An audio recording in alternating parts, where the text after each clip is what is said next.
Tonight, we're hearing from State Superintendent Dr. Eric Mackey following several changes to education in Central Alabama. It's including leadership changes at Bessemer City School Board, despite being in the middle of a state takeover to get them back on track. WVTM 13's Jarvis Robertson shares his conversation with Dr. Mackey.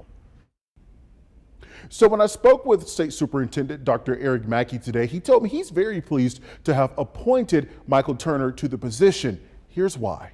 He'll be the superintendent during the time that there's state intervention going on. State Superintendent Dr. Eric Mackey speaks highly of Michael Turner, the person who will soon be the next superintendent of Bessemer City Schools, even if it's only for a couple of years. Most of the time, when we say the word interim, people think, well, okay, that means we've got somebody who's filling in until we get somebody else. And I don't want the people in Bessemer to feel like we just got a short-term fill-in. I'm very happy with Michael Turner.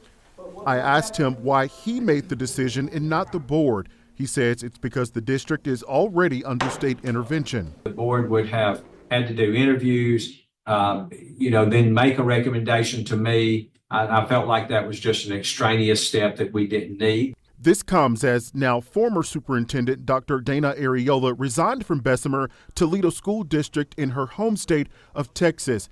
Mackey says he was very supportive of the work she was doing in Bessemer. And so I don't hold that against her. It certainly did create just a little bit of a hiccup in our plan. Part of the reason for a new leader is because of what Mackey calls an unusual situation with the board.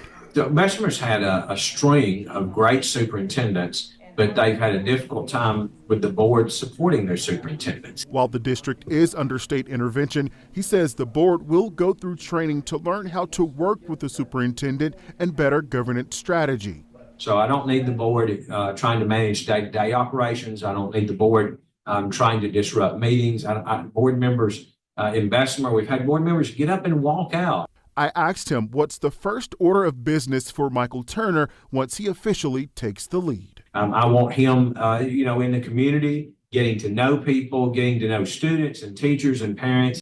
Now, he won't officially start with the school district until next month. And again, he will be in place through the duration of the state intervention. Jarvis Robertson, WVTM 13.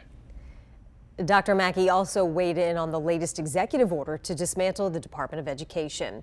The order calls for Education Secretary Linda McMahon to do everything in her power to break down the department and offload tasks to other departments. As it stands now, it would take an act of Congress to actually shut it down for good. And the department is still responsible for special education and Title I funding, as well as student loan payments and Pell Grants. However, Dr. Mackey says that he feels the state is in a good position when it comes to managing public education. We as a department are ready to take on that responsibility.